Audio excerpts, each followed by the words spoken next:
Hi everyone, and welcome to Dear Rach and Soph. I'm Rachel Johns, I am Sophie Green. and this is our second episode in season two of Dear Rach and Soph. It is, and we have quite a few episodes planned. I know when you and I were looking ahead to this season, we were thinking, oh yeah, maybe we'd do an episode a fortnight because you have fortnightly episodes with Anthea Hodgson on reading between deadlines, and I have my country music enterprise, and that was going to be a good pace for us. Except that we just appear to have gathered enough subjects and enough interviewees, and I added to it by adding the new releases stuff. So probably will be more frequently than fortnightly. Probably.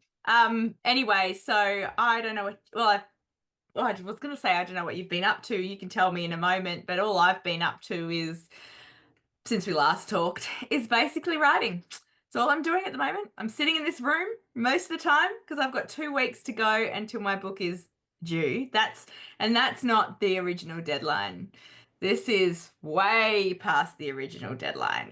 And so I'm just writing, writing, writing. And I said to a friend this morning though, I really should feel more pressure, but I don't. Because the book feels to me now needs to take as long as it will. And as you've said to me, things can move around. And so I think I will get it done almost by the end of the month. But there's still a lot to write. And the good news is I'm loving what I'm writing, which is very rare. So I don't know if it's good news or bad news because usually I'm like hating on it by this stage and turns out okay. So anyway, I'm just in that weird place now where I'm, trying to write a book. But I also think when you're as experienced as you are, and I've found this the longer I've gone on with deadlines, is that now I think just get it to the stage where it can go in for an edit Yeah, because you yeah, can't that's fix true. nothing. So it's not That's like true. I think I used to think, oh, I have to make sure it's as good as it can be. And now I think just get it done and Yeah. you can have more time And with it. that's true. Like as because we also have relationships with our publishers now and they know what we can do in terms of rewrites and edits and stuff like that, right? Whereas if it's your very first book, you don't want to just submit it.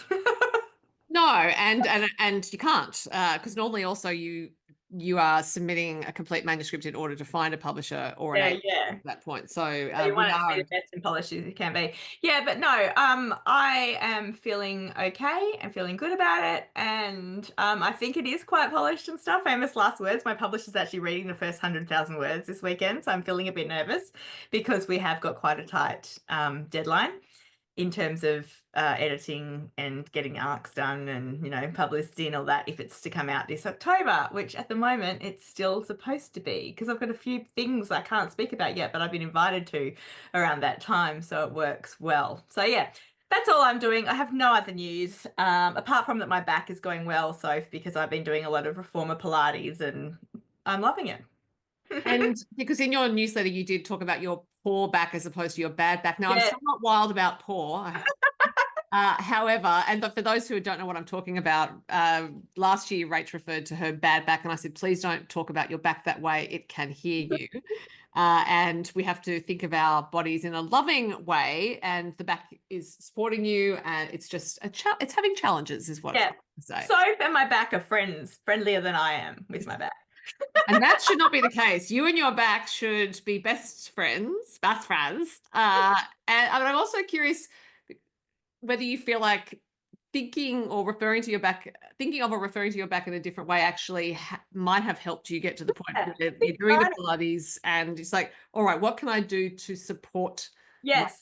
I think I'm thinking of my back and me as more a team rather than my back against me. So yeah, thanks, Soph. Anyway, because we've got to get a visitor soon. I know a visitor. Is that what we call them? The visitor of the pod. We have a guest today, the first guest this season. And so I want to hear quickly how you're going in the last, week or so since we've talked. Well, I am gearing up to reveal the cover of a title and cover of my 2025 novel. I thought I had a title, which was Monday Mornings at the Summertime Salon. That is not going to be the title. I've had a cover for a little while. My inclination would just be to put the cover out, but publishers like to do the cover reveal. So uh, Excited about things like that lately, hey? I think I do have a date. And I've also asked if I can reveal it exclusively on the newsletter that I now have before it goes on socials, but I haven't heard back. So we'll So see. if you're not following Soph's newsletter, make sure you do. SophieGreenAuthor.substack.com. There's the promo. So that's very exciting. I mean, there's nothing really more exciting, I feel like, than a cover reveal. Like, it just feels like it's also at the stage where you've done all the hard work pretty much, right? I'm guessing you've possibly maybe got a proofread to go and that's about it, but you're almost putting it to bed. Yeah, I've handed in the copy edit. There will be a proofread to go, and yeah, and then it's just that, as you know, and we are very lucky to be able to write regularly, but it's that weird thing of where things just keep rolling on, and I don't yet know for sure if I'm doing a book for next year. I'm waiting to get a response to that. I'm sure you are. I'm working on a presumption that I will be, but because You will be. but one never knows. One never knows. Yeah. So, but our guest has popped into the waiting room, so perhaps I should put us on hold, and Okay. I You do your will magic. see you on the other side of the jump. Here we All go. right. Rachel, our guest today is Catherine Greer, who has a new novel called The Bittersweet Bakery Café out from Allen and Unwin. And I'd like to welcome her. Hello, Catherine.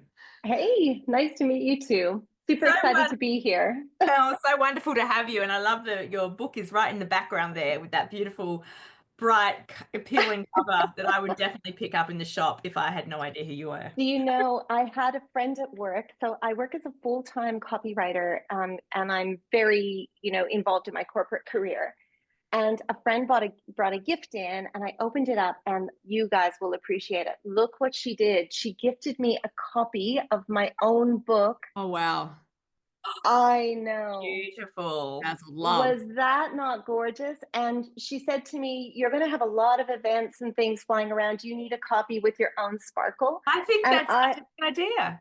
isn't it just, Can we it just was the best. explain? I just thought that although we are recording and we can visually see it, a lot of our listeners are podcast listeners. So I thought we should just explain what you're showing them. Do you want to? Right, of course. Sorry, thought we were just on YouTube, but the book cover, she's taken diamantes from Spotlight and covered some of the letters. So Bittersweet Bakery Cafe in pink and yellow and gold, little, I guess, what do you call these? Sparkles, diamantes? Yeah. I don't know, but I'm jealous, and I've just got a copy of my book off the shelf to see if I can bedazzle it. Yeah, we're one of bedazzled. Yeah. Yeah, like Taylor Swift, right? Bedazzling, yes. Now I'm going to do the formal intro for Catherine. So we. Oh yes, sorry. So listeners, no apologies, Rachel. You know how I feel about apologies. Yeah, sorry. Oh. Catherine, I don't let people say sorry unless they've actually done something egregious, because I just think, no, if you haven't kicked me in the head, don't say sorry. So I'm going to do the formal bio part so our listeners / watchers know who you are. So Catherine Greer lived in Canada for the first half of her life and grew up the youngest of 6 siblings. There, she worked as a technical writer and taught English at a high school on Vancouver Island before she married an Australian naval officer and moved south, shall we say? Actually, Canadian naval officer. Canadian. Oh, sorry. I just presumed from your bio. There we go. No, it's why we've never lost our accent. So people are always surprised that I don't have more of an Aussie accent. And every time I go to Woolworths, they say, "Welcome to Australia." But I've been here 25 years. So. Well, you're definitely Australian because you now live in Sydney and you have 2 young adult sons and a Shih Tzu. Catherine has written several works of nonfiction. Small Steps Are Perfect, The 10-Minute Fix, The 10-Minute Fix Journal, and Choosing Happiness. Her YA novel Love, Lie, Repeat was published by Penguin in 2019, and she has also published 2 picture books for children, Violin and Cello and Jacaranda Snow. She is also a serial baker by her own description, and this is relevant because obviously the latest book is called The Bittersweet Bakery Cafe. And Catherine, I will say also, I lived in Vancouver for a year. I only got to the island once, but I loved living in BC and never got to Whistler in all that time. But I did work in Vancouver Kids Books. I don't know if you've ever been there, but that's a children's bookshop on Broadway in BC, in Vancouver, BC. And I loved working there. I'd been a general bookseller for 5 years, and children's bookselling was really different in a fantastic way. I've never been to Canada, and I wish I had. Well, you'd like us. I know, 100%. I sometimes say we're kind of like big bunny rabbits or something. Just what you see is what you get. But I think the reason culturally Canadians are so friendly is because we can freeze to death if we're not, right? So that's true. we're very good at helping each other out. But I love Australia. And it's funny, when I wrote Love, Lie, Repeat, one of the staff at Penguin said to me, she read the novel and said, "This sounds like your love song to Sydney." All right. Because there were so many places that I explored that were important to me. And absolutely, Bittersweet Bakery Cafe is my love song to Hyams Beach in New South Wales. And I had Because that in a question. I was like, Whitehaven Bay, where the novel is set, is fictional, but it has the whitest sand, and yeah, that is Hyams. As well. Yeah, but I will yeah, start actually with the nonfiction books, if you don't mind, because sure. your writing background is so varied, and most writers actually don't cover that many different types of books. So I'm wondering if, I'm guessing nonfiction came before the children's books, but if it didn't, please correct me. Yeah, so when I was a young woman, I, probably like both of you, just had the dream to write. And I ended up working on a collaboration with Dr. Stephanie Dowrick. And that collaboration was Choosing Happiness. And I was just a young mom and exhausted most of the time. And I had that experience and it was fantastic. And I really wanted to gain the confidence to start my own writing career at that point, but it just didn't happen for me. I think I felt maybe a bit overwhelmed by that process, and it was a different time and I had young children, but I've always worked as a copywriter in Australia. And I actually think for me, in terms of my fiction, that's been one of the keys. I'm dedicated. I know how to get words on the page. And I really know how to get to the heart of the matter, I think, because of my copywriting. So from there, I've always had a love of nonfiction. I'm probably like the two of you. Do you have nonfiction and fiction on your bedside table? I read both all the time. I do read both. Well, I have both, but I always end up not finishing the nonfiction, not because I'm not enjoying it, but just because there's so much fiction so it's every single year. I think I've even got in my bio, one of my, goals for the year is to read more nonfiction, because when I do, I love it. And Sophie is a nonfiction publisher, so of course she does. Yeah. I absolutely love it. I feel like it's almost a palate cleanser, and I have both on the go at one time. Nonfiction really grounds me. I'm super interested in the world and in business and in corporate life and all of that. So I love reading nonfiction, and it was a great place to start. And I also love personal development, and I love encouraging everybody, basically. I think if you read my books, that is who I am. I want to be, in my books, a friend to readers. That's my aim. That's beautiful. I love that. Yeah. And so whether it's children's or nonfiction, look, when I wrote the Jacaranda Snow book, for example, that was such a beautiful story. And I was inspired by the jacaranda trees that were planted by women primarily. And it's not just an urban myth, it's the truth that women in the 50s and 60s were given jacaranda seedlings in a tin can. Yeah. And so a lot of the trees that you see up and down the coast of New South Wales were planted by women after they'd gone home with their babies. And I thought it was such a beautiful story and such an important part of Australian heritage that I really wanted to write that book. So I did. I wrote that. Look, it's a bit weird being such a jack of all trades. I feel like I should settle down and swim in a swim lane, but it's hard for me to do. Can I just say, I was going to say, I'm very jealous of the picture books. I've always wanted to do picture books, and I've just got a title, but no idea. So I'm just jealous. Anyway, Sophie, go. I was going to say, I don't think jack of all trades is correct, because I think what you said about your copywriting is where it all flows from. And that interest, because copywriting is such a discipline, because you don't have many words in which to express what you need to express. So I actually want to ask a question about that, which is when you started it, did you find that it was difficult to get that discipline of really trying to pare back the message? Because copywriting can be a headline, it can be an ad slogan, it can be a couple of lines or a paragraph, but it's usually not much text, and it has to do a lot of work in a short space.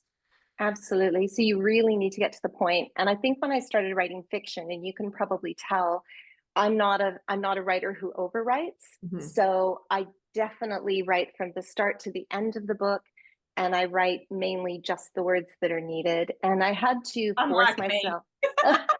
Well, I just had a beautiful interview a couple of days ago with Monica McInerney, and she's like a literary hero. She's amazing in Australia. And she was telling me she writes 200,000 word manuscript, literally, and then pares it back to 100,000. And I don't operate like that. I'm trying to teach myself now with my craft to actually write more and get more on the page. But I have a couple of degrees in English. I'm probably like the two of you, and I have a literary background and I love literary fiction. So there's this bit of a mix between wanting to be, a bit metaphorical in how I write and definitely get to the point. So. No, I know what you mean. And that's probably a good thing that you said Monica McInerney, didn't you? Was that what you said? Yeah. We have the same publisher now. So that's probably a good thing. Oh, right. To cutting down Monica's words. So she's told me she's not scared of long manuscripts, that she loves cutting. Oh, that's good. Catherine, I'm more in line with you. I don't write in order to cut. I do delete a lot when I'm doing. Hey, I don't write in order to cut. I wish I couldn't do that. That makes it sound like I'm like, oh, I'm just going to write, heaps and heaps of words just so I can have fun cutting them. No, that is not why I do it. I do it because I can't help it. Which is like, yeah, my manuscripts are around 100,000 words, so it's not like they're lean, but Right. but yeah, I Monica's way of doing it, writing the 200,000 in order to, I can't envisage that. Yeah, I'm with you, Sophie. And I think too, I suppose because both of us, and I'm not quite sure what your situation is, Rachel, but I know that you work full-time, Sophie, and I work full-time. And so when we sit down to actually do the books, you've got to just get the words on the page that need to be on the page. So that's how I'm approaching it. Do you plan, therefore, your fiction when you're writing it? So this is a fun story. So I wrote my first novel and I truly believed in it. It was amazing. Penguin wanted to take a look. They did. This was way back in 2015. It was a young adult novel called Sugar.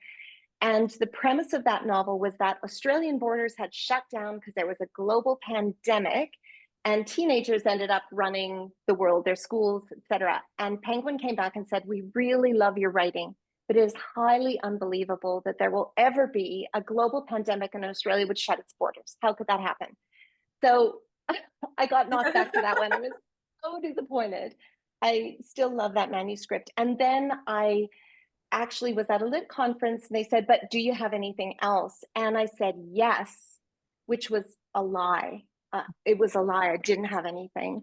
And I walked by my desk and there was a poem, Margaret Atwood poem. She's one of my literary heroes in Canada, called Siren Song, tacked to the bulletin board. And I read it and I thought, what if this poem with a highly unreliable narrator, luring men in and just dumping them, what if that were a character in a young adult novel? And what if the novel actually featured these beautiful sirens who, whatever. So I wrote 10 pages and I sent it off thinking, it'll be months till I hear back. Well, 2 days later, I got an email saying, Catherine, we really love this. Would you send us the first 100 pages? And I was just panicked, right? I didn't know what I was doing. I really did not know what I was doing. So I was racing to write ahead of the publisher. And every time I sent it in 100 pages, I thought, okay, I'll get a break now because it takes months in publishing. And then I get the email right back saying, oh, we love it. So I pantsed, I've just got a copy here, but I pantsed this whole book. It's a beautiful cover. And oh man, Love, Lie, Repeat for those. Yeah, it's called Love, Lie, Repeat. And I pounced it. And it was a book that really landed with adults and teacher librarians, but my unreliable narrator is never redeemed in the book. And so for that reason, it didn't actually really land with teenagers. Like, sales were strong, don't get me wrong, but girls didn't identify with the fact that my main character wasn't redeemed at the end of the story. So so I learned the hard way that I was probably writing it at too sophisticated a level for teenagers. Even though I had taught school, I loved teenagers. I had teenagers all at my kitchen table. So that was the lesson. And then, after that, the book manuscript I wrote following, I actually didn't get it over the line and I was heartbroken. So I don't know if this one after that, was it for young adults or was that? It was. I was gonna say, yeah. Yeah, it was. And it was, I consider it still to be a really great book. However, didn't get it over the line and I was heartbroken. So did they give you a reason why it didn't get over the line? Like, was it? I think honestly, children's and YA, it's a tough market unless you're writing fantasy or romance. It's a It tough is market tough. everywhere, I think. Yeah, No yeah. matter So it what was, genre, for different reasons. yeah, Yeah, it that's was what I meant. Not necessarily the book, but maybe the market. well, it was yeah, and I'm really glad, you know how these things happen in retrospect because it wasn't actually my true lane, you know. So I sat back and I thought to myself, what are you going to do, Catherine? I was honestly hugely embarrassed.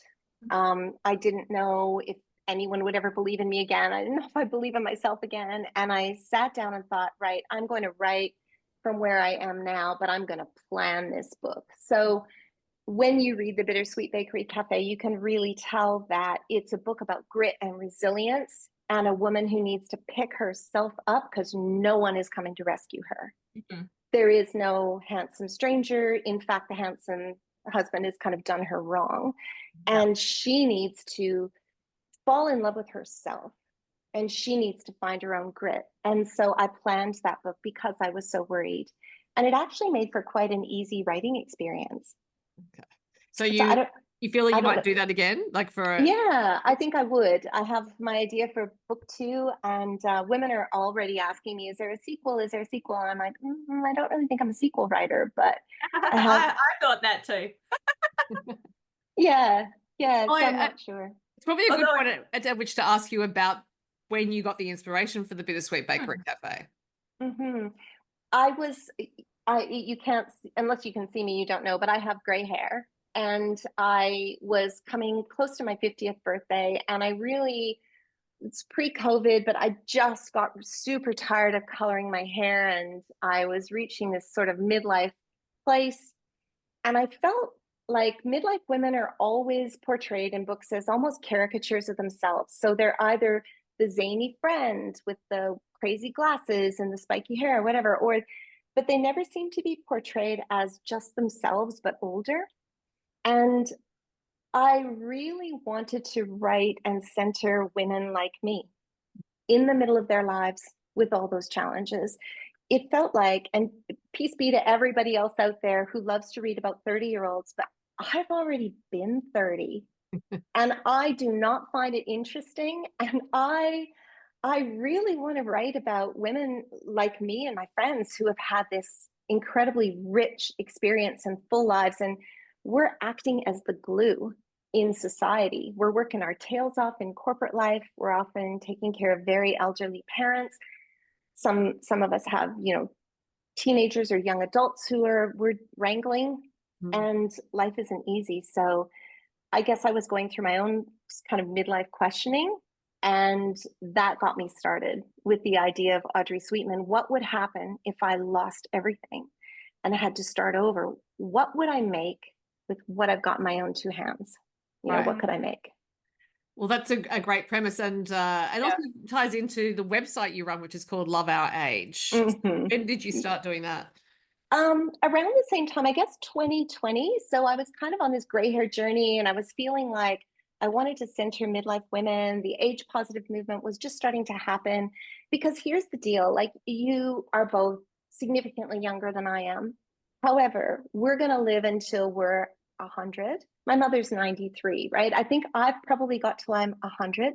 Sophie and Rachel, you might be living and needing your knees and your teeth and your everything else till you're 110. So hence why I'm trying to listen to Sophie and look after my wonderful back. good. Yeah. So I was thinking, I'm only halfway. Like there's so much more to do. And I just find that inspiring. You know, there's so much more for us to do and be. And we have these long and vibrant careers. We should just enjoy them and dig into them. Yeah. Did you always intend for Audrey, who was the main character, to be a baker? Well, look, I'm a baker. I've been a baker since I was about 8 years old. So huge family, 6 kids. We all learned to bake when we were little. And in my family, it was a farming family in the middle of Canada. Food was love and baking was love and baking was creativity. So for me, I don't do any crafts or whatever, but I do bake. Yeah. I wish I did music like you do, Sophie. Like you have a huge interest in music, and I love following you because of that. I I think it's diverse and interesting. I have a son who plays cello, and I love I music. love the cello. My son played the cello very briefly. I was disappointed when he stopped. And also, one of Catherine's picture books is called Violin and Cello. Yeah, true. Yep. Yeah. Well, we're going to have a bit of I think a like casual sing along at my launch party tomorrow, so it should be fun. There'll be Cool. people and instruments and guitars and cellos and violins and the whole thing. So That's awesome. yeah. So because baking, a lot of people love to bake. I like to bake. I have to say that I didn't love to bake until I read Nigella Lawson's Domestic Goddess Really? Bible. I think I would have tried it as a child. I know I had a childhood, cookbook sort of thing. But Catherine, when did you actually come into your own as a baker, for lack of a better way of putting it? I love baking too, by the way, but I yeah. don't do enough of it because I eat it, and I'm struggling with that midlife spread at the moment. Anyway. Oh, look, we are just doing fine, right? I baked a lot when my kids were in primary school, and I share a lot of baking with neighbors and with people. And that's really, yeah, it was really important to me to add extra to the novel. So I love the product of books. I think I'd be a great probably be really good working in a publishing house, because I just believe they're so beautiful and tactile, and I wanted to find a way to put more into this one. Like, how can I put more into this book? And I thought, I have all these truly delicious 25-year-old family recipes, and trust me, they are really good. So are they in the book? They're in the book. I love that. Oh, that's yeah, great. they're at the end of the book, and they were not the easiest to do. I see now there's quite a science to this, and you have to get all the measurements correct and remeasure. But the chocolate cake that is in this book and the carrot cake are both brilliant. The cinnamon buns as well are so good. And Sophie, you can mix them up the night before, let them rise overnight on the bench top, and then you can roll them up and bake them the morning of and take them somewhere, and everyone will be your friend forever. Are you gonna have, will there be baking, like, are some of these recipes going to be at your launch? Yeah, absolutely. I've just been making cakes all weekend, so it's been great. Yeah. I wish I was in Sydney and I could come to this launch. Well, Sophie, you are literally welcome, because I'm like, Canadian, throw open the door. It's at 2:00 tomorrow, and I'll text you the address. Unfortunately, I can't make it, but I really appreciate you inviting me. But I am someone, when you were talking about leaving the cinnamon buns to rise overnight, I am a bread baker as well. I haven't done it for a little while, but we have really humid weather in Sydney at the moment, as you know, Catherine. And I also always used to find it fascinating with watching the dough rise in humid temperatures, and it would be like almost this explosion, as opposed to trying to make bread in winter, and then that was like watching paint dry, essentially, for that dough. Yeah, it is. I always use an electric blanket in the winter, which I know sounds a bit weird, but I have an electric throw, and I'll plug it in and put it underneath my bread bowl. That's a great tip. Thank you. Yeah, to give it that extra bit of like cozy. See, we're not just a writing podcast. I have never heard that tip before. Neither have I, so that's great. I'm a creative, right? I don't know if anybody actually does that. I haven't seen it on Instagram or whatever. It's just what I do to kind of hurry it along. Well, I'm sure a few more of us will give it a try now. Well, because when you said you grew up in a farming family in Canada, I was thinking, is that the prairies? And if it's the prairies, then I would imagine, yes, you have some tricks for getting dough to rise in cold temperatures. Yeah, absolutely. Well, I was there, and I went to boarding school at 15, hence when I wrote Love, Lie, Repeat. It was a book kind of about private schools and all that. And then I moved to the other coast and then back to Victoria. So I've been all over the country, but Australia is kind of the home of my heart. I have to say, this is the best country. We have so much freedom here. It is so beautiful here. The people are smart and savvy. There's a reason why Australian debaters beat all of the Ivy Leagues and Oxford, Cambridge every single time. Australians are just whip smart. And there's something about that in the culture that I wanted to explore. When I write, I do write like an immigrant. I think I have this just an ability to watch Australia and then present it back to Australians to say, this place is so amazing and so beautiful. I don't know if I could do the same thing about Canada, but I can do that here because I'm not from here. I didn't grow up here. Yeah, it was funny when you said that. I was thinking, oh, it felt to me like an Australian writing the novel mainly, well, not mainly, but partly Right. because the dialogue you write, the Australian characters certainly sound Australian. Yeah. Yeah. And I loved the characters in this book. Honestly, so this is the desk I write at.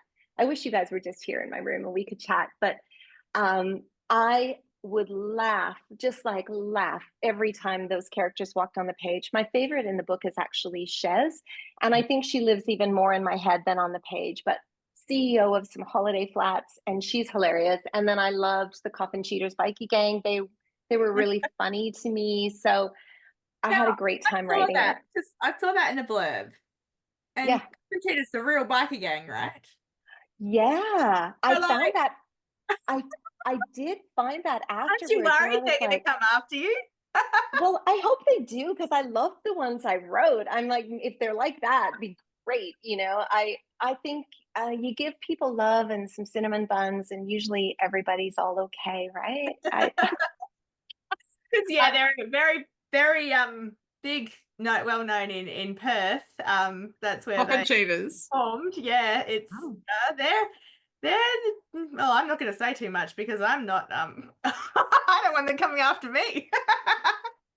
Look, I think it's a perfectly reasonable name for a novelist to come up with for a bikie gang. If there happen to be Yeah, real motorcycle gang called that, then that's the way it goes. I love Oh, it. it's so funny. That's actually a great segue to talk about one of the things I wrote about. And I'm not sure how far you've got yet because I know you're both super busy.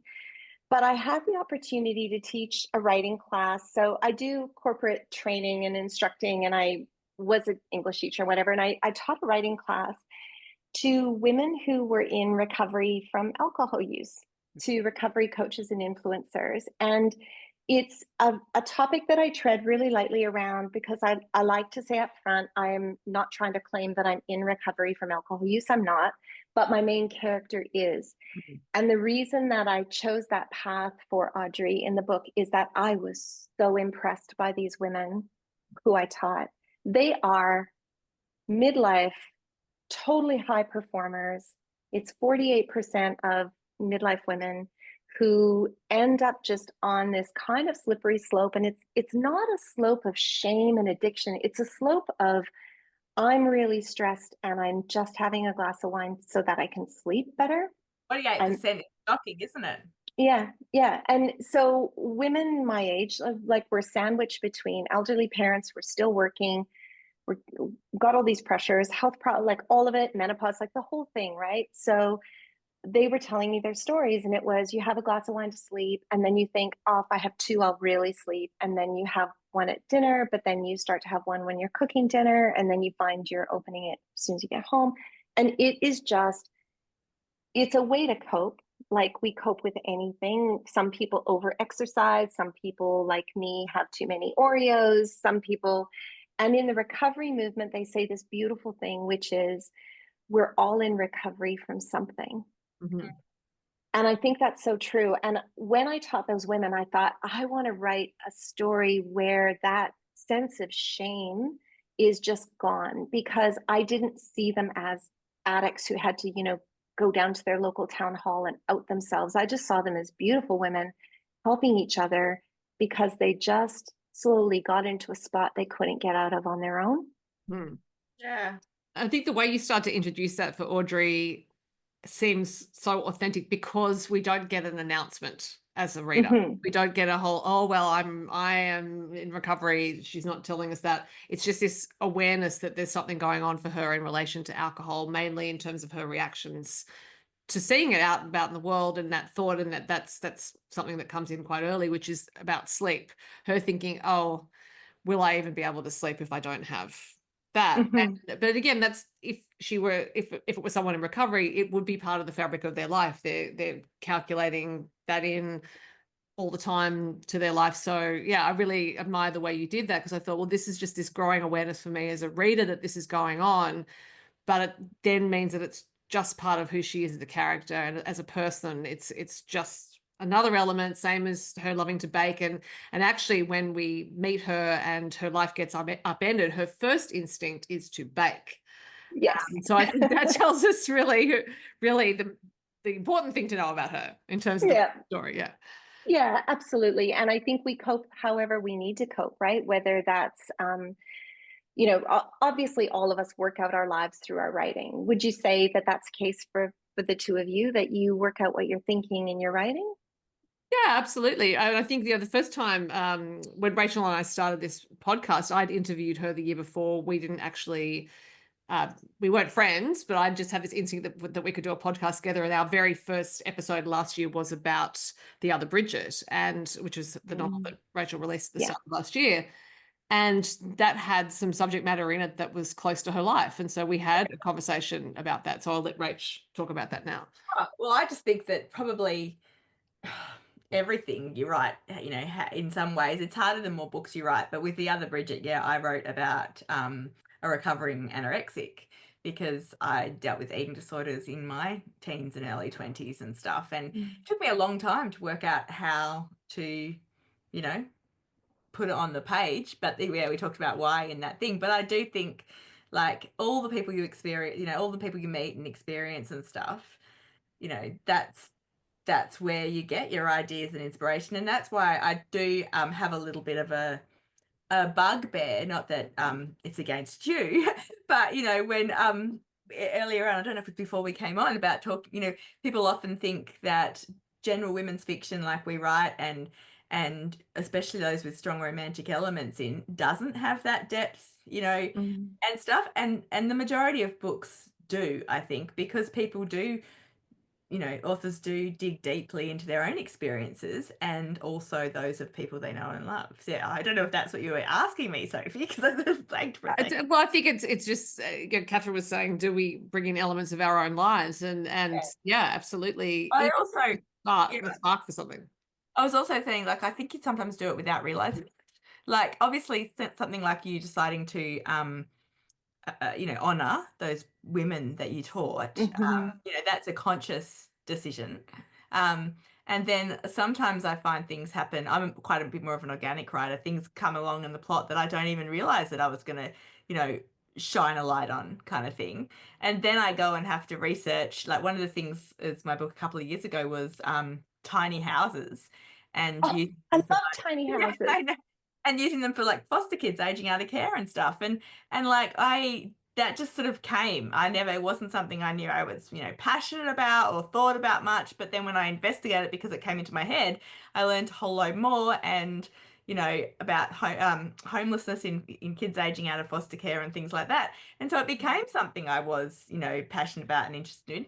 And the other thing, when I mean that you don't always realize it, is I think, Sophie, you've written a number of novels now as well, and obviously Catherine, you've written a number of novels too, because you've written your YA ones as well as this one, and you've written lots of books. But I think in fiction novels particularly, themes keep creeping up that you don't realize necessarily, you're trying to do on purpose, kind of thing. Like one friend I know calls it your core story. Right. Oh. And I think that's kind of, your core story might be that what you're talking about, like, elevating women in midlife and giving them, I have written a lot about sort of family scenarios and ones that, like, often someone hasn't known something about part of their family, kind of thing. And that's my situation. So I do think, and I don't force that into books. Sometimes now I'm like, hang on, I better not do that again. But what I'm trying to say badly is that I think everyone has kind of a core story that is what they have deeply experienced, and somehow that gets into each book. Does that make sense?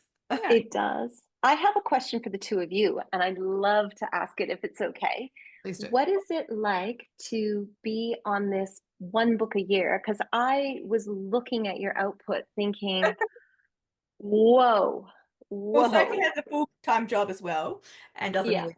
And Rachel's been on 2 books a year and 2 books every 18 months. And so like her pace is a lot more strenuous. I plan, that's how I manage 1 book a year. And also I see it as I just see it as a continuum of what I do with country music, and also really at my core, I am a yoga teacher. So for me, this is an extension. Everything I do is an extension of my practice and my teaching, as far as I'm concerned. So I don't see it as discrete activities of, oh, it's one book a year and then I have to manage that. It's actually, well, this is all part of this creative expression and this expanding heart consciousness.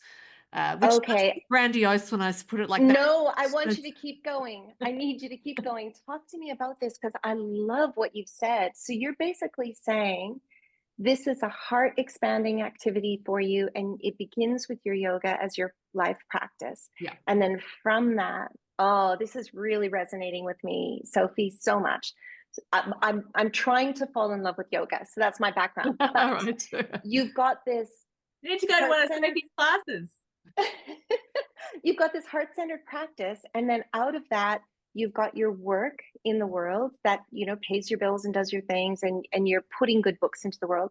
Then you've got your work as a writer that comes out of that, and then you've got your music as well.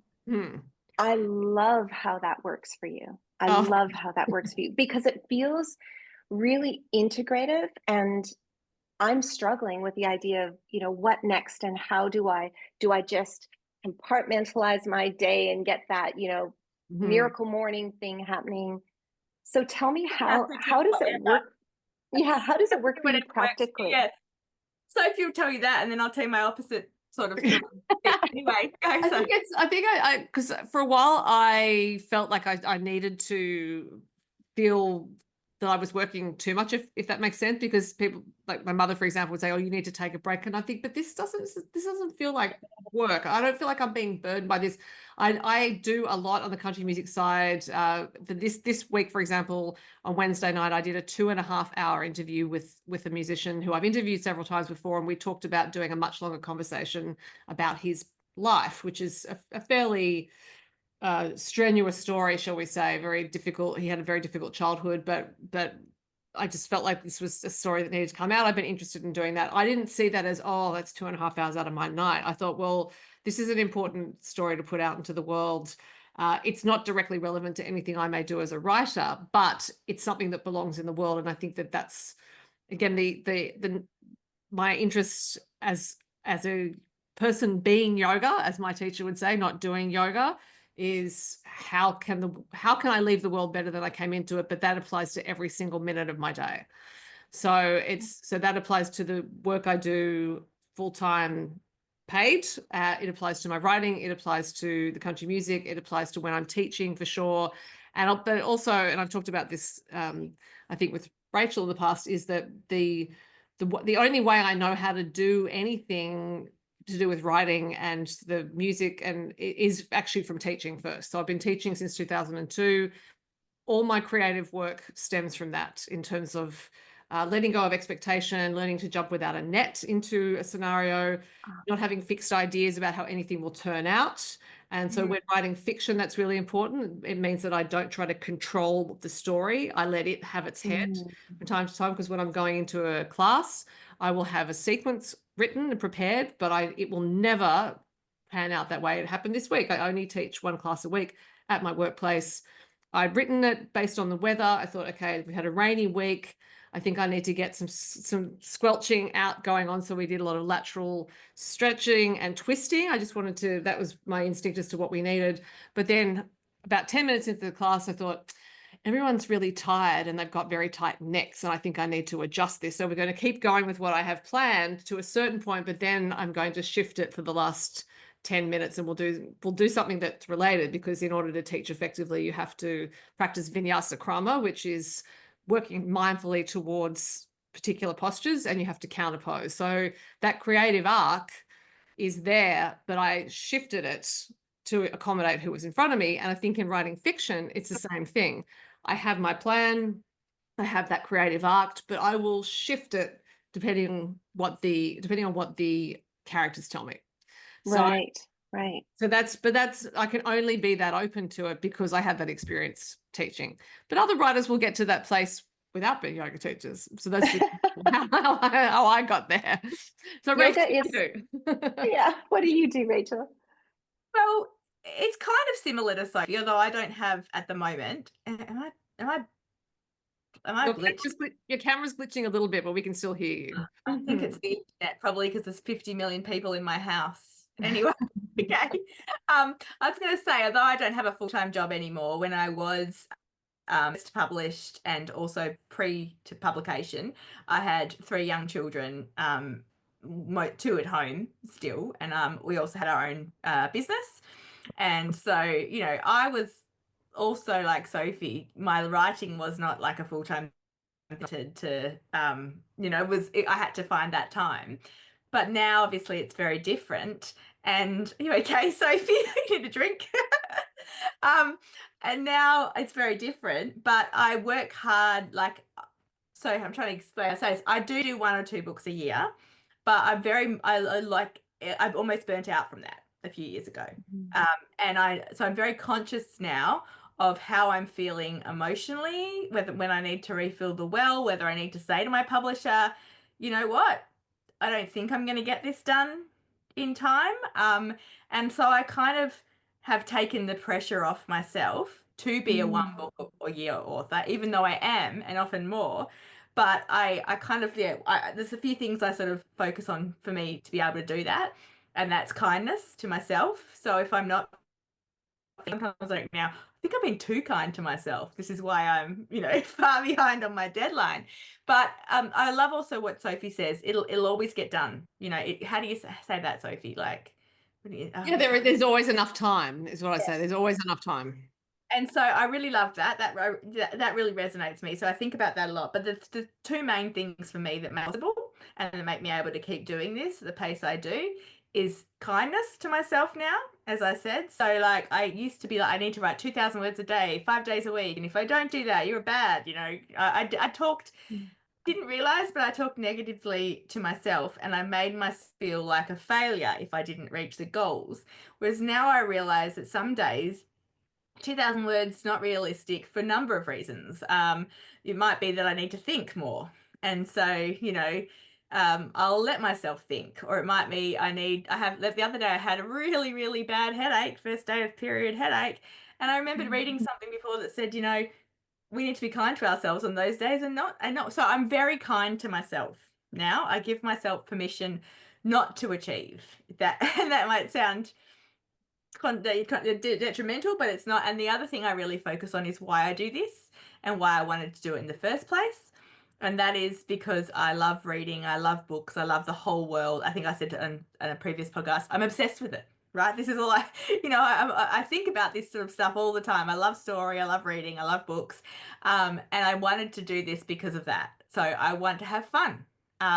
And although it's not always fun, it's not always easy, I work really hard to make sure what I'm writing I find enjoyable and I find fun in some aspects. So it's different to Soph, but it's that's how I do it. I give myself permission to not do it, I guess. And somehow by taking that pressure off, it means that I manage to do it, if that makes sense.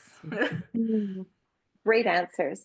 So interesting. It's always really fascinating to talk craft with other writers and scheduling and how you manage and what you're doing. And I find it so inspiring. It's funny to be a beginner in your 50s, but it feels fantastic as well. You know, I love the energy of that. And I just think there's a lot of time to do what we want to do. I just want to say, I don't think you're a beginner, because the novel, this the adult fiction novel is your debut, but as we said, you've done a lot of different types of writing. You've worked creatively, but on that level, so I don't think you are. But I just wanted to talk a little bit. When we said you had that, was it Love My Age thing and different, so I didn't know how old you are or anything, but it got me thinking how often people, and I love what you were saying earlier on, that, you know, there's still so much of life left and so much to achieve, so much to do, so much fun to have, so much to explore, so much adventures. And it made me just want to remind us that a number of really successful novelists that started later in life got their career success later in life. So I thought, can I just tell you a few, ladies? Celia Owens, who published Where the Crawdads Sing when she was 69, right? Delia, yeah, absolutely. And Bonnie Garmus, who published Chemistry. A copywriter, right? That's often the thing. I think often the people that do have that success, broad generalization, they've usually done some kind of writing previously, whether it's copywriting, whether it's journalism, whether it's advertising, which is similar to copywriting or whatever, or they've been English teachers, and they've actually been in the world a lot. They've done all the reading requirements. And yeah, the other one that I really loved was Miranda Cowley Heller, who wrote The Paper Palace, which is one of my favorite. And she got that published at 55. Now, she had worked in TV and stuff, so again, but yeah, it's never too late to start, doing something different or doing something you want to do. Yeah, you've always wanted to do. Absolutely. Very true. But at the same time, don't wait. Why wait? Just do it. Get into it.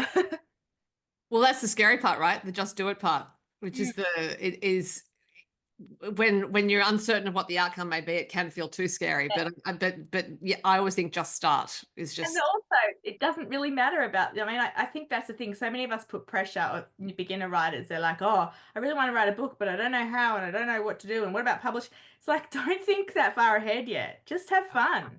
Just enjoy what you're doing. Experiment. Like, give it a go. Don't worry if it's not good. And it probably won't be, as we've said before. Most people no matter what we start, we take time to learn it. So I think we just all put so much pressure on ourselves to be perfect and to be perfect immediately. No one's ever going to be perfect, and we're definitely not going to be perfect immediately, right? Catherine, did you feel that at all with Bittersweet Bakery Cafe? Look, I just wanted to really put the best of myself into a book. So I think with Bittersweet Bakery Cafe, if you read that novel, you will feel encouraged about yourself and wherever you are in your life. And I wanted to make women feel inspired. I wanted to let them know that they could have a lot of grit and survive whatever life was handing them. And I have a feeling when I'm writing that I'm writing person to person. Right. So I really feel like I'm writing the book for a friend. And it's funny because in most of my work, when people connect with me through my books, I think they feel like they're my friend. And that's probably fairly common, but it just feels like a one-to-one conversation. And it kind of is, because it's really one reader to one writer every time you open the pages of a book. I guess that's why I felt like I was friends. I feel like I'm friends with Sophie, because Sophie, it's the first time we've met today. I've seen you at events before, and I've even asked you questions before. You probably don't remember me, but you have written, I think it was Shelley Bay Swimming Circle. You write about expat life, and you wrote that well, and it connected with my heart. And that was where I got drawn in to the books, and I felt like you were a friend who got it and saw that kind of side of me, and the bit of the loneliness and the displacement, being in another country. And maybe that's why we do this, right? We're capturing hearts and collecting hearts and trying to put some good in the world. Yeah, because I think everyday life is difficult, and it feels difficult the more information we have. So that means at the moment, when there's coming at us on various platforms and through various media, it can just feel like it's overwhelming. And there's the inclination to stop all the input, but then at the same time, we don't want to miss out on information. So I think we're in a real push and pull these days with modern life that our brains aren't necessarily designed to keep up with. So yeah, things feel tiring, they feel difficult, and we need some respite and some refuge, and that's what fiction can bring. And I think with your novel, Catherine, partly what I love about the way you write is there's detail there. And sometimes I find that difficult to read because I just think, the writer's putting in detail just to show us that they can. But in your case, that does not happen. And actually what you do is build a world so that we feel like we're completely in it. And so what you're saying about writing to a friend makes sense, because it's like you're building that world for the friend to step into and say, well, here's the environment. So you can picture everything. So you know which town you're in. Whitehaven Bay. I mean, I love the detail about going into the general store and there's coffee, but it's actually the Nest Cafe and the styrofoam cup and 2 sugars, because there are some towns where that's still going on. I haven't read that, obviously. There's 2 things I think from that, though. I love the writing for a friend, and I think that's really good writing advice in terms of to anyone. Like, write for a friend. I love that. But also that's what I'm getting there from you, Soph, is that there's a lot of specificity. I can't even say it. Someone say that word for me. Specificity. And I love that. Like, it's not details that are just describing rooms or like, the mundane that everyone can already imagine for themselves because we've already always been in it. It's the really little specific details of character and place, I think, that makes books stand out. I have a really hard time writing description, to be Same. honest. And I love writing dialogue. So I think I probably would have been a really good television writer. And because I'm a copywriter, everything is short, short, short, short, short in my brain. So I have to push myself to write description that flows. And I don't like a lot of description in books. And Same. I often want to bleep ahead to the dialogue because I love that. So that was a bit of a challenge for me to try to really set the scene and set the place. And I think I've managed to do it in this one. From what it sounds like, I think that's the key, doing it in those specific little details that are unique rather than just in broad strokes. I always struggle with description. My publisher's always like, what does this person look like? Well, I don't care what they look like. Just And Rachel, you have been known to outsource description, as previously discussed. Actually, yeah, my friend Anthea Hodson has written a few like lines of my description over time. It's because I say to her, how would you describe, I'll send her a photo of a barber or something. How would you describe this barber shop?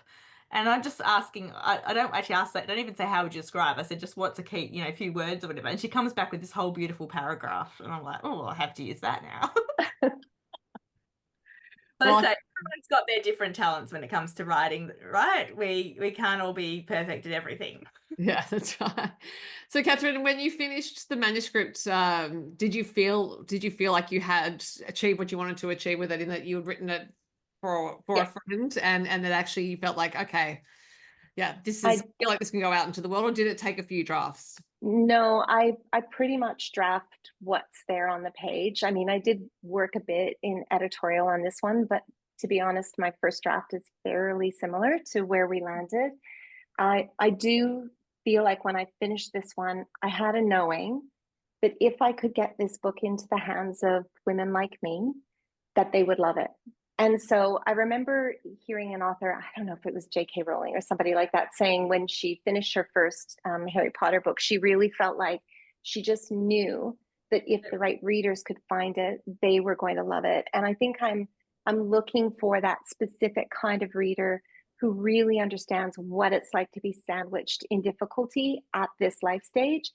And those women are starting to resonate with the book. So it's tough, right? When you don't have your readership yet. You guys have fans. Whenever there's a new book, Sophie, I'm grabbing it and I'm on the wait list and all of that. And but when you're starting out, it's tricky to find your audience. And your book is in Big W, but it's on the bottom shelf of Big W, kind of beside the end. Yeah, that is so finding the people. I remember, who was it? I think it was Courtney Milan. She's a US historical fiction romance author, and she came to a conference here quite a few years ago, and she said something like, now I'm going to get the population wrong, even though I am Australian. How many people do we have in Australia? I think she said like 26. That's what I was going to say, 26 million. 26, yeah. There's 26 million people in Australia. You don't need all those people, right? Even if 10% of them are readers or whatever, you don't need that 10%. If you could get like, I don't know, she said a fraction of a percent or something, then you've got a career. It's the key is the hard part is getting your book in the hands, letting those people who would like it actually discover it. That's the hard part. It's not that you need everyone to like what you write. Yeah. It's so true. And I also love the education piece around this. And I think as writers, we have a bit of a responsibility to let our friends and our people know what it's like to be part of the writing life, because a lot of people look at it and think it is like J.K. Rowling, like you get a book deal and you pay off your house and whatever. And that's not the reality at all. I think the statistic is, and it's shocking, in America, full-time authors, people who work full-time, make around $11,000 a year from their writing, from their full-time work. So it's a really Australia it was a couple they said, but I think the thing is that it's not usually full-time, because most people can't make a living on $18,000 a year, so they're usually doing a whole load of other things, and the writing is a side hustle, really. Yeah, it's for the love, and it's great for readers to know too how to support authors, and I think that's part of our work in the world is letting them know, oh, actually, if you ask for the book at the library, that helps an author. If you gift a copy to somebody, that really helps an author. If you leave a review, that helps an author. Those kinds of things, to let them know how to be supportive. It's so cute always too, because when you publish a book, people will run up to you and say, oh, I shared it. I bought a copy at Big W, and then I shared it with my aunt, my grandmother, my mother, blah, blah, blah, blah, blah. We all love it. Smile on your face going, thanks so much for that. I probably got 5 cents per read and spent, a year of my life on that. But that's fine. That's great. And the thing is, it's true. We do need to get the word out there. And I've got an online book club, which is very active, and a lot of readers in there. They are always asking where do we buy a book to support a writer better? But at the same time, although that's frustrating for us to hear it, hopefully, those people that read the book, the 10 people that read one book, maybe it'll spiral, and next time they'll read, they'll buy it and send it to their friends. But saying that, I saw a Substack earlier, or a note about this earlier in the week, and I'm surprised I didn't send it to you, Sophie. Now I wish I did so I could find it. But it was talking about one of the hard things I think in the publishing industry is you've basically got 1 or 2 books in a genre with your name, and correct me if I'm wrong, Soph, and if they don't, sell enough, then it's going to be very, very hard to get another contract, right? Yeah, it can be, depending. Yeah. And depending on genre and a whole load of things, what this article was saying was there are a whole load of authors that we absolutely adore and they're household names now that didn't make it with their first and second, third, fourth books. And that, the industry, for some reason, kept, but if we do that whole just go on sales the first couple of books, what's going to happen to all the authors that, their 10th book could have been the one, but they haven't actually, I'm not saying again as well as this thing, but it's something I really thought about. There's so many, the industry is very much, I feel like, throw stuff at the wall. Sorry, Soph. And then if it doesn't stick, oh, well, let's move on to the next person. And it's great for all the people getting opportunities and stuff. But yeah, what happens to those authors that just didn't quite make it in time, if that makes sense? Well, what happens is what is happening is what's always happened, which is that storytelling, publishing, story culture is evolving, and it's always evolved. So the way that Charles Dickens did it is not the way we're doing it now. Now we could at this point, other avenues if they want to be in it. But also we could right at this point enter into a detailed conversation about authors and what's required of us at this stage. This is something that I talk about in my day job life as well, which is the junction that we are at with authors and as authors, the three of us talking now, in terms of how we connect with the public, how we communicate, how we promote. I think we're at a flashpoint right now, and that is to do with traditional media shrinking. And Rachel, you and I having this podcast is part of what I'm thinking about, and why we're going to start talking about new releases more, which is that the traditional avenues for people to find out about new books are just disappearing rapidly. Now we could sit back and go, well, this is awful, and we should all disappear. And this is related to the question about what happens if the writers don't make it in the first 2 books, because it then turns around and becomes on us as authors to try to make ourselves known with that first book and that second book. What we haven't had to date is the support and the education and the experience to know how to do that. We're kind of making it up as we go. I've had to teach myself how to do all sorts of things in the podcast space, and I've worked up my technique on the country music side of things so I can apply it here.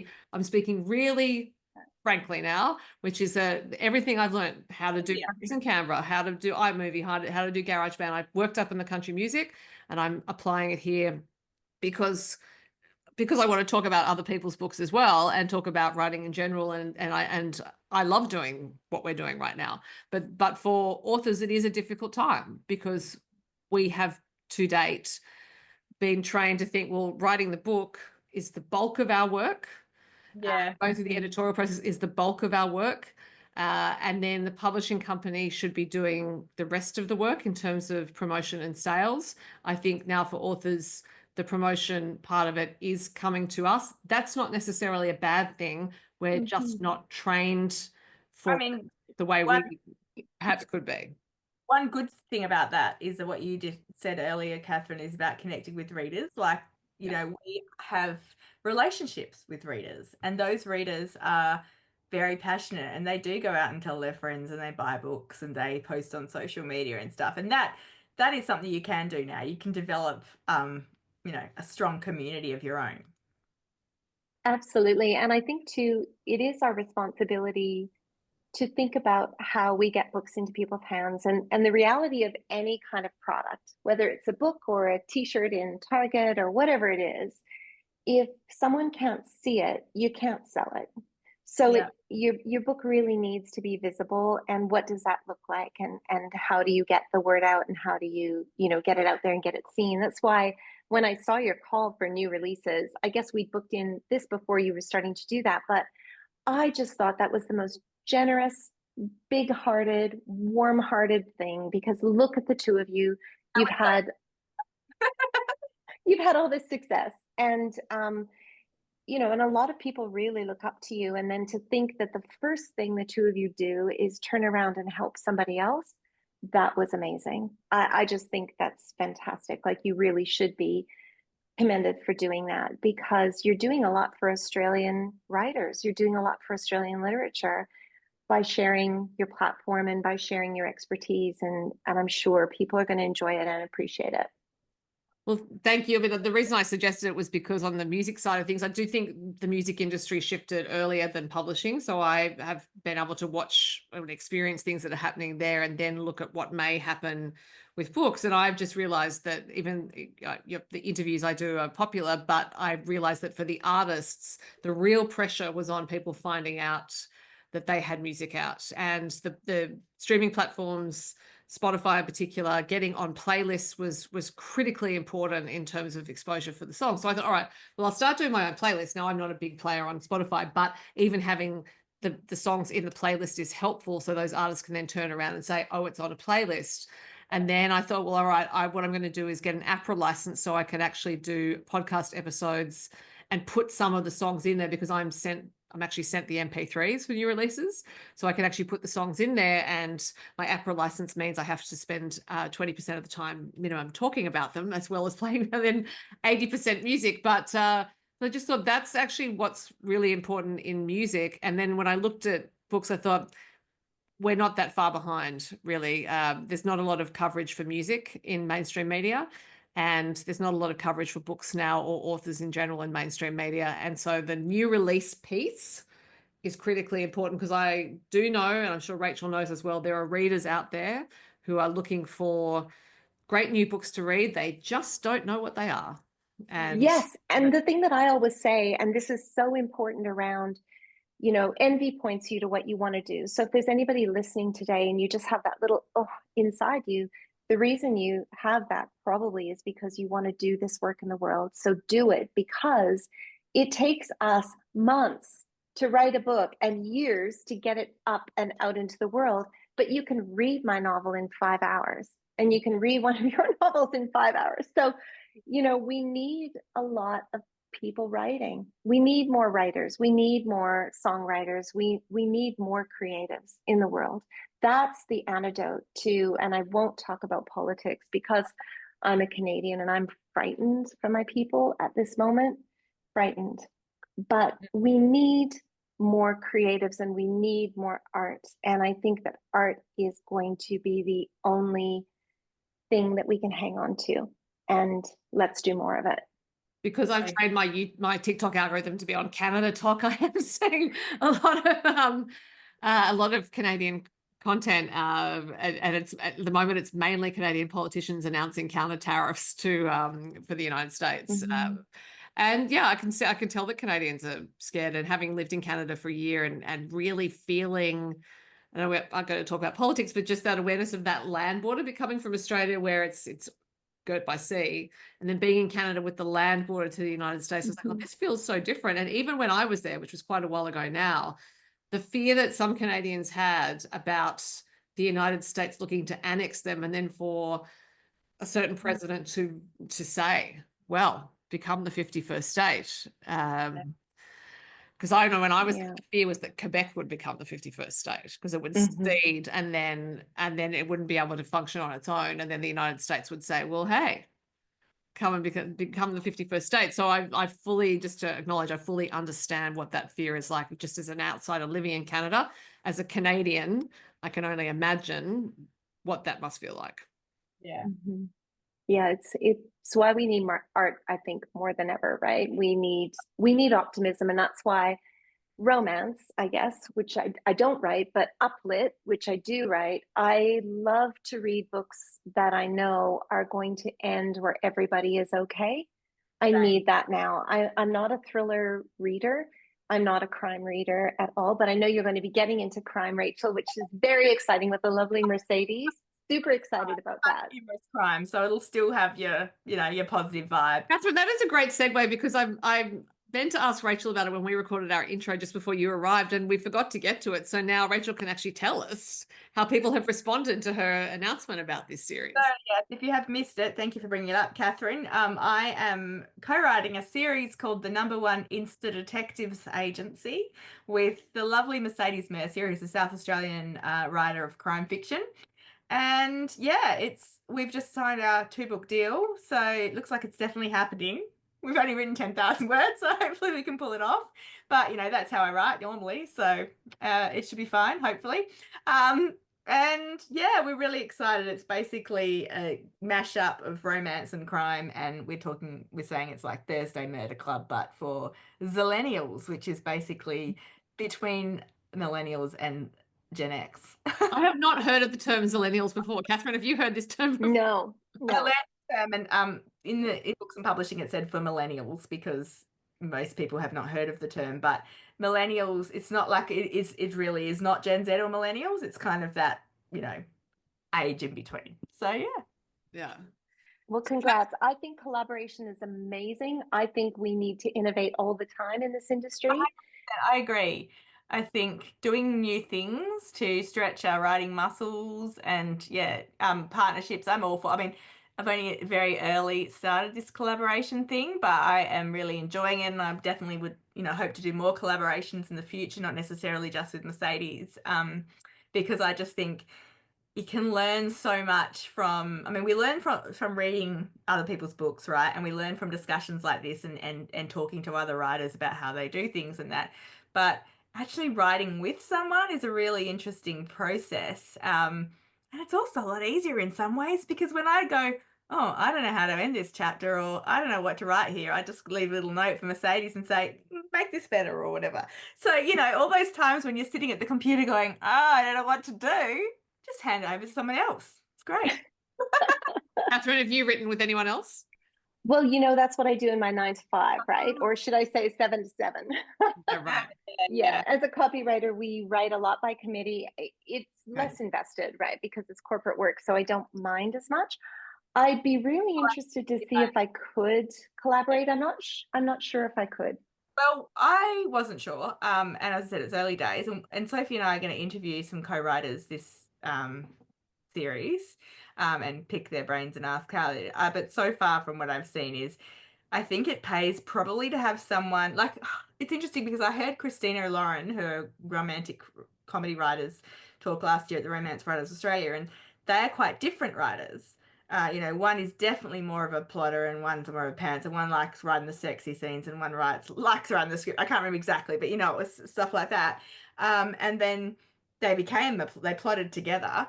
What did they say? They were both plotters, but anyway, they didn't know each other. They literally met 3 days later. They decided to start co-writing together, and they've grown from their friendship from that. And I actually think that's probably one of their strengths.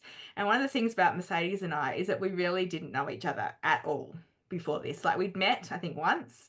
We'd had a couple of interactions online, but then we just got talking because she was interviewing me for my book, and so we are growing. Like we don't have that preconceived, like that sort of friendship that's already there where we could ruin it, or we could, like it's hard to explain, but yeah, I think that's quite good. Although I would do it with people, you know. But I think with doing with people you know better, you really have to make sure that your processes would gel. And I think one of that, so apart from the fact that I didn't know just Eddie's well, we are very similar people in terms of personality, in terms of, you know, what we like and dislike, but we're also very similar writers. We both are very organic writers and stress if we think too much about what's happening further down. And we started trying to do this because we're like, oh, we've got to work out, you know, a bit of a synopsis and who's the killer and stuff. And then we both started stressing each other out and we're like, hey, just leave it. The killer will reveal himself. But we are very similar in our writing. And I think that probably helps. Whereas before I would have thought maybe it would be good to have someone who is a plotter and I'm a pantser because but now I'm not so sure. So I think it's something you don't want to just lightly go into. You've got to sort of make sure that the partnership is going to work. And before we submitted our book to our agent, we did write, you know, 10,000 words together and sort of, and that's only a small amount, but we sort of thought, nah, it just sort of gelled right away. And maybe it wouldn't if I tried it with someone else, who knows? So yeah, I think it's a good idea to have a play before you commit. A bit like dating, right? Date, you know. Maybe, I don't know. So Catherine, we have had you talking for a while and it's a Saturday late afternoon at the time we're talking and you may have evening plans. So I am going to start winding up by asking you if you are working on anything new. I got an idea the other day, which I'm super excited about, and I'm not going to reveal anything, but I was sitting on the bus and all of a sudden the entire novel dropped into my head. Don't you love it when that happens? So Earlier in yeah. you went on the bus though, were you, Sophie? No, I was sitting in a meeting when this year's novel dropped into my head. Same kind of thing. It was fully formed. The characters came. I was like, oh, okay.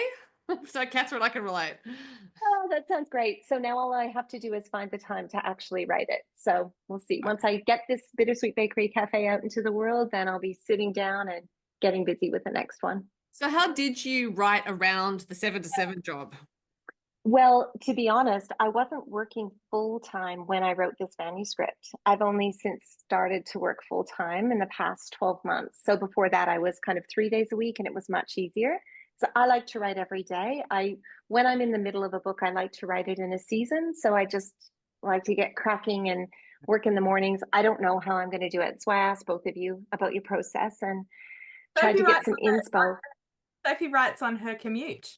I know that. I follow her. So I'm super excited thinking, on that train from the city, maybe I can do that. I know we're wrapping up, but I just got two quick questions I want to ask you. One from something you said then, when you said write in a season. So do you mean like in winter or spring? Like you just want to all done? Yeah. So I mean really 12 weeks.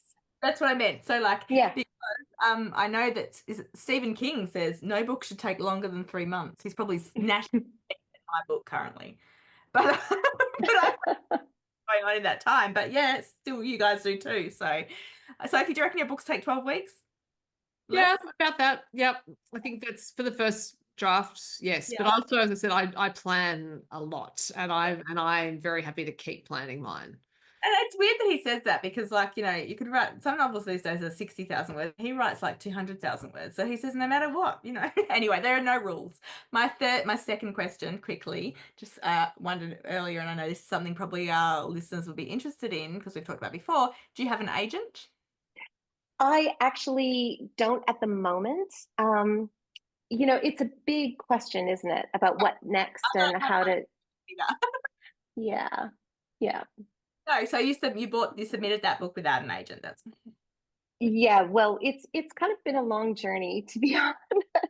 It's okay. But it's worked out well. So awesome, because a lot of people are curious about that, how it got over the line. But that's okay. Sounds good. And look, there, as I'm fond of saying, if every published author in Australia wanted an agent, they couldn't have one because there simply aren't enough agents. So there are other pathways to publication if anyone's listening / watching and they're wondering how they get their book to publishers. There are submissions for a lot of publishers. There are competitions. There are often the Romance Writers of Australia. There's publisher speed dating essentially, where you can meet people. So there are various avenues to get to publishers, and often writers' centres in the states and territories can help with that. So you can connect with your local writer centre, and they'll probably have some tips. But Catherine, I will leave it there because we've had you talking for a while. The Bittersweet Bakery Café is incredibly engaging, warm, stimulating, Wait to read it. interesting. So I really, and I'm not finished it yet, but I am very interested in finishing it. So this is not a case of me saying, "Oh, I've just read enough so I can do the interview." No, I haven't had enough time to finish it, but I am going to turn around as soon as we finish here and keep reading it. So I really hope lots of people read it and find it, and then they will all want to go to Hyams Beach. That's the only Yes. yeah. But do you go to Hyams Beach often? I do as often as I can. And it's been really lovely, Sophie, because people are comparing my book to yours. So that feels like such a huge honor for me. So thank you. Well, it's an honor for me as well. So thank you very much for your time. Rach, any parting remarks from you? Thank you. It was a pleasure to meet you, and I can't wait to read your beautiful book. Thanks And I so forgot much. to tell Kath before we started that I'm going to now just stop the recording and then we'll probably say goodbye to her. So there are the inner workings of the podcast. This is the official goodbye. I'm going to turn off the recording and then we'll probably say goodbye to her. Thanks, Catherine. Thank you.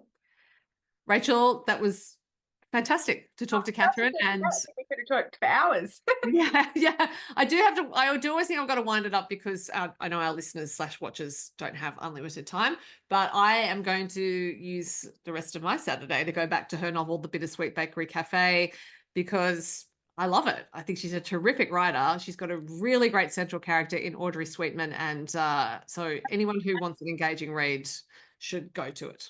No, it sounds like a great name, Audrey Sweetman. I will definitely, hopefully, get to that soon. I'm actually going to go and do some reading too. I'm reading the life cycle of the common octopus for. Oh, yeah, you mentioned this a little while ago. Yeah. So yeah, let's go and do some reading. The readers. Oh, I just want to give people a reminder quickly that if you like listening to us ramble on, and if you like your Sophie therapy, please leave us a review wherever you're listening because it helps us get more listeners. So thanks. Yeah, and you're always welcome to send in questions either by email to sophiegreenbooks@gmail.com, or you can DM us, leave a comment, whatever you like. We do see them. We may not be able to respond quickly, but we do see them. So thank you for listening, and we'll catch you next time. Thanks. Bye, everyone. Bye.